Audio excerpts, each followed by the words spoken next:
राधे राधे। जय जय श्री राधे श्याम। ज्योतिष विद्या। ज्योतिष विद्या में कहा जाता है कि जन्मपत्री को देखने से उसमें ग्रहों की स्थिति का पता चल जाता है। ये वाकई में सही है। ज्योतिष विद्या अपने आप में पूर्ण भविष्य का, वर्तमान का और भूतकाल का भविष्य उसमें देखा जा सकता है। उसमें ग्रहों की गणना के अनुसार उसमें जीव की परिस्थिति का पता चल जाता है। लेकिन इस विद्या को जानने वाले लोग कितने सही हैं, ये थोड़ा सा कहना मुश्किल है। लेकिन जो इस विद्या को अच्छे से भलीभांति जानते हैं तो वो इसकी गणना बड़ी अच्छे से कर भी देते हैं।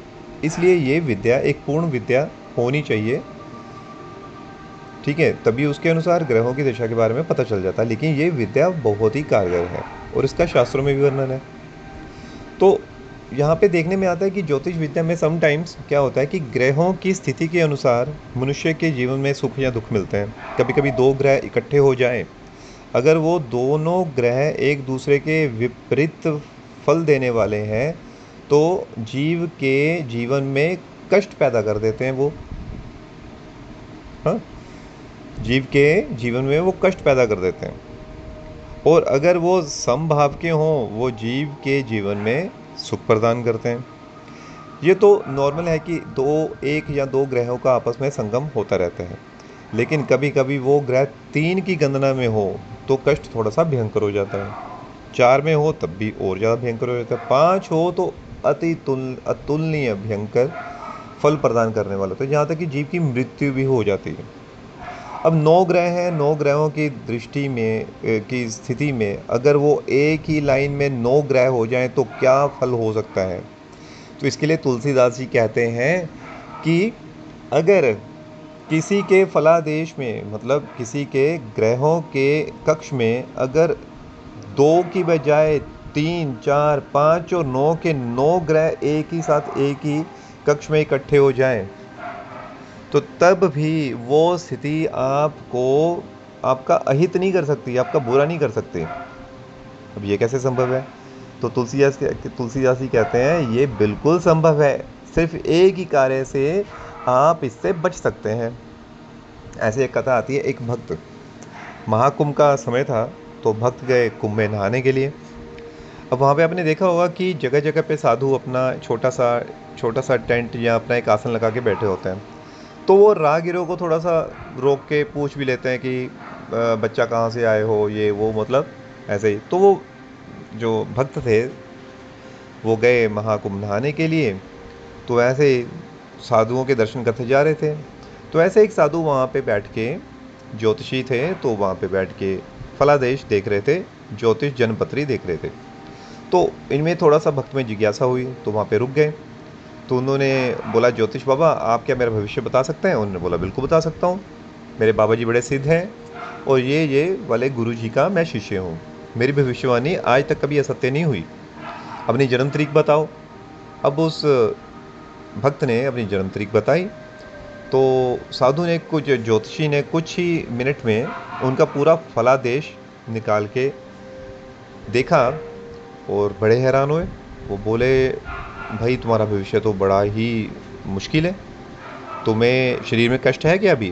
तो भक्त ने बताया, हाँ मुझे शरीर में कष्ट तो है, मुझे सर दर्द रहता है काफ़ी समय से, और कभी कभी वो सर दर्द इतना भयंकर हो जाता है कि मेरे लिए चलना फिरना उठना बैठना, यहाँ तक कि सांस लेना भी बड़ा कठिन प्रतीत हो जाता है। तो ज्योतिषी ने कहा, बिल्कुल, क्योंकि तुम्हारे एक कक्ष में, ये जो आपने देखा होगा कि जन्मपत्री में ऐसे कुछ गोल स्क्वेयर से कक्ष बनाते हैं, तो तुम्हारे जो कक्ष हैं, एक कक्ष में 5 के 5 ग्रह आके बैठे हुए हैं और पांचों ग्रह विपरीत हैं, विपरीत स्वभाव के हैं। तो यहाँ तक कि इतना भयंकर परिणाम है तुम्हारा, तो जीवन पता नहीं तुम कैसे चल रहे हो, तुम 1 महीने से ज़्यादा जी नहीं सकते, जीवित नहीं रह सकते 1 महीने से ज़्यादा। अब भक्त, क्योंकि वो तो भक्त थे सुनने वाले, उन्होंने बोला चलो अच्छी बात है, महाकुंभ है, कुंभ का समय है, ठीक है, यहाँ पे नदियों का संगम हो रहा है, ठीक है, तो अच्छी बात है, अच्छे स्थान पे मेरे अगर प्राण निकलेंगे तो बहुत ही सही होगा। तो ज्योतिष बड़ा हैरान हुए, कमाल है यार, मैंने इसको बता दिया कि 1 महीने में, चलो जैसी प्रभु इच्छा, जैसी इसकी इच्छा। तो बोले, ज्योतिष महाराज, अच्छा आपने बता दिया, पहले तो मैं 2 दिन में वापस जाने वाला था, अब 1 महीना यहीं पे रहूँगा और अपने प्राण यहीं पे त्याग करूँगा। तो ज्योतिष महाराज ठीक है, जैसी हरी इच्छा। तो वो भक्त जो थे चले गए। अब भक्त ने क्या किया, क्योंकि भक्त को नाम की महिमा के बारे में पता था, तो उन्होंने एकदम अपना मौन कर लिया, बोलना बंद कर दिया और मन ही मन राम नाम, भगवान का नाम, हरे कृष्ण कृष्ण कृष्ण हरे हरे, हरे राम राम राम हरे हरे, अब ये जपना शुरू कर दिया। 16 नाम है इसमें, हरे भी नाम है, कृष्ण भी नाम है और राम नाम की महिमा भी इसी के अंदर सम्मिलित है। अब वो नाम का उच्चारण भीतर ही भीतर करना शुरू कर दिया। 2 दिन बीते, 3 दिन बीते, धीरे धीरे धीरे उनका सर दर्द ही समाप्त हो गया। अब महिमा से तो वो ज्ञात थे, लेकिन महिमा पे इतना विश्वास नहीं था। लेकिन क्योंकि अभी संकट सिर पे था, तो हमारे शास्त्र बताते हैं कि जब आर्त भाव होता है ना, तो नाम की गति, आर्त भाव में भक्ति भाव और ज़्यादा बढ़ जाता है। संकट था तो उनमें जो भक्ति की भावना थी, समर्पण था, उनके हृदय में और ज़्यादा उत्पन्न हो गया। अब आर्त भाव से नाम का उच्चारण जब शुरू किया, अब धीरे धीरे उनका सर दर्द भी गायब हो गया।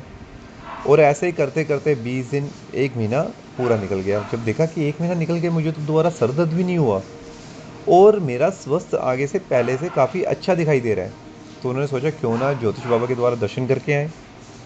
तो गए ज्योतिष के पास। ज्योतिष ने देखा, वो हैरान हो गए कि भाई ऐसी कौन सी तूने दवाई खा ली है जो तुम अभी तक जीवित हो। तो उन्होंने बोला कि मेरी तो आज तक भविष्यवाणी कभी सत्य हुई नहीं। तो उन्होंने बोला, जो भक्त ने बोला कि भाई मैंने तो कुछ नहीं ऐसा किया, मैं किसी के पास नहीं गया, मैंने तो सिर्फ भगवान का नाम जपा है। ज्योतिष बड़े हैरान हुए। तो वो गए अपने साधु गुरु के पास। उनके गुरुदेव तो बड़े सिद्ध थे, बताया था ना उसने कि मैं तो ये वाले सिद्ध गुरु का शिष्य हूँ, मेरी भविष्यवाणी कभी असत्य नहीं निकलती। जब जन्मपत्री देखनी शुरू की थी उस भक्त की, तो अपने गए गुरुदेव के पास। गुरुदेव के पास गए तो गुरुदेव को सारी बात बताई। तो गुरुदेव जो थे एकदम ध्यानस्थ हो गए।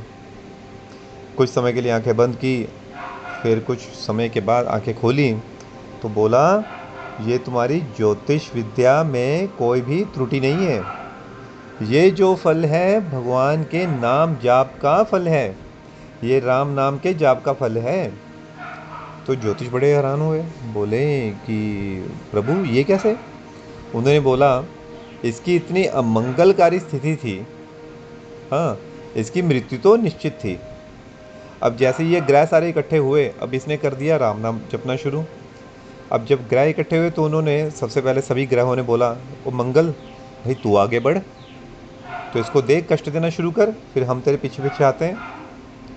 तो मंगल क्या बोला कि भाई मैं आगे नहीं बढ़ सकता, ये राम जी का नाम जप रहा है और राम जी तो मेरे जीजा जी लगते हैं। तो कहा जीजा जी लगते हैं, अरे राम जी किसके पति हैं, जानकी जी के, ठीक है, वो भूमि पुत्री है जानकी जी, और भूमि मेरी बहन है। भूमि मेरी बहन है, उस नाते तो ये मेरे जीजा जी हुए, मैं पहले नहीं जा सकता, ना मेरा इसमें समर्थ है, इसलिए आप मुझे क्षमा करें। अब उन्होंने बोला ये तो दिक्कत हो गई, ग्रहों में आपस में बात चल रही है कि ये तो दिक्कत हो गई, अब तो मंगल आगे बढ़ नहीं रहा, तो अब क्या करें। फिर उन्होंने बताया शनि को कि भाई शनि महाराज आप जाओ आगे, ठीक है, आप चलो, हम फिर आपके पीछे पीछे आते हैं इसको कष्ट देने। शनि महाराज बोले, देखो भाई मैं तो हमेशा ही भगवान का नाम जाप करता रहता हूँ, ठीक है, नाम जाप करता रहता हूँ, और मैं पुत्र किसका हूँ, मेरे पिताजी कौन है, सूर्य, और ये राम जी तो सूर्य वंश में पैदा हुए, तो मैं अपने वंश में कोई पैदा हुए अपने भाई बहन का कैसे अनर्थ कर सकता हूँ, मेरे उसमें वो समर्थ नहीं है। और दूसरा, ये तो स्वयं भगवान हैं, इस नाम में तो स्वयं भगवान रहते हैं, तो मैं भगवान का के प्रति दोषारोपण नहीं कर सकता, इसलिए मैं तो बिल्कुल भी नहीं इसके अगेंस्ट जा सकता, ठीक है। अब आप बताओ, आप ही कर लो कुछ करना है तो, मेरे में वो सामर्थ्य नहीं है। अब बोला गया शुक्रदेव को कि भाई आप तो अब दैत्यों के गुरु हो, हाँ दैत्यों के गुरु हो, तो आप देखो, आप चलो आगे, हम पीछे पीछे आते हैं। तो शुक्रदेव बोले कि मेरे में वो समर्थ नहीं है, मुझे राम नाम की महिमा का अच्छे से पता है। एक बार क्या हुआ था, जब बलि ने यज्ञ किया था, बलि ने यज्ञ किया था, तो यज्ञ में आहुतियाँ देते हैं ना, तो आहुति किस लिए देते हैं, यज्ञ में आहुति देते हैं कि भगवान प्रकट हो जाए। वो आहुति में नाम का उच्चारण ही तो किया जाता है, आहुति में नाम का उच्चारण किया जाता है, स्वाहा नाम दे के, ताकि देवता प्रकट हो। तो इसलिए मुझे पता है कि नाम से तो देव स्वयं स्वयं आ जाते हैं। और यहाँ पे ये तो नाम क्या जाप कर रहा है, स्वयं भगवान का नाम जाप कर रहा है, तो भगवान तो वहाँ पे स्वयं प्रकट हो गए। ठीक है, तो राजा बलि के समय में भी आहुतियाँ दे दे के उसने तो सिर्फ स्वर्ण ही किया था आहुतियों में, और स्वयं भगवान वामन देव जी आके प्रकट हो गए तो मेरी आंख तक फोड़ दी। तो भाई मैं ये अनर्थ नहीं कर सकता, मेरे में वो सामर्थ्य नहीं है। तो ये आप ही देखो, आप आगे बढ़ो। अब किसको बोला गया, राहु केतु को बोला गया कि भाई ये राहु और केतु 4 और 5 ग्रह है ना, 3 हो गए, तो राहु और केतु भाई आप आगे बढ़ो। ठीक है, तो राहु और केतु बोले ना भाई ना, मेरे में वो समर्थ नहीं है। मोहिनी अवतार में आए थे तो क्या छल किया, और इनकी शक्ति तो हम अच्छे से जानते हैं। एक ही बार में हमारे शरीर के 2 टुकड़े कर दिए थे। अभी आगे बढ़ेंगे, हमारे शरीर के पता नहीं कितने टुकड़े कर देंगे, फिर पता नहीं कौन सी गति होगी। ना भाई ना, हम नहीं जा सकते। तब 5 ग्रहों ने मंत्रणा करी, उन्होंने बोला छोड़ो भाई, यहाँ से भागो, इसको उल्टा इसका फ़ायदा करो, इसका अच्छा कार्य करो, ताकि जो राम नाम है वो प्रसन्न हो जाए भगवान के नाम से। भगवान का जो नाम है, क्योंकि भगवान स्वयं है, तो वो प्रसन्न हो जाए, ताकि वो इसके साथ साथ हमें भी आशीर्वाद दें। नहीं तो वो हमारा अनर्थ हो सकता है, वो तो हमें समाप्ति कर देगा, नहीं तो ये नाम का फल तो। इसलिए बेटा, आपके ज्योतिष गणना में कोई त्रुटि नहीं है। ये राम नाम के फल से ये जो ग्रह है ये थर थर काँप रहे हैं। तो ये है ग्रहों के नाम का फल। तो तुलसीदास जी क्या कहते हैं, चाहे 1 2 5 क्या 9 के 9 ग्रह एक ही कक्ष में आके इकट्ठे हो जाएं, ये राम नाम में पूरा सामर्थ्य है ग्रहों की दशा को विपरीत करने का। इसलिए बड़े बड़े ग्रह भी, आपके जन्म पत्री में कोई भी दोष हो, सिर्फ राम नाम से ये सारी की सारी जन्म पत्रियों का फलादेश बदला जा सकता है। जय जय श्री राधे श्याम।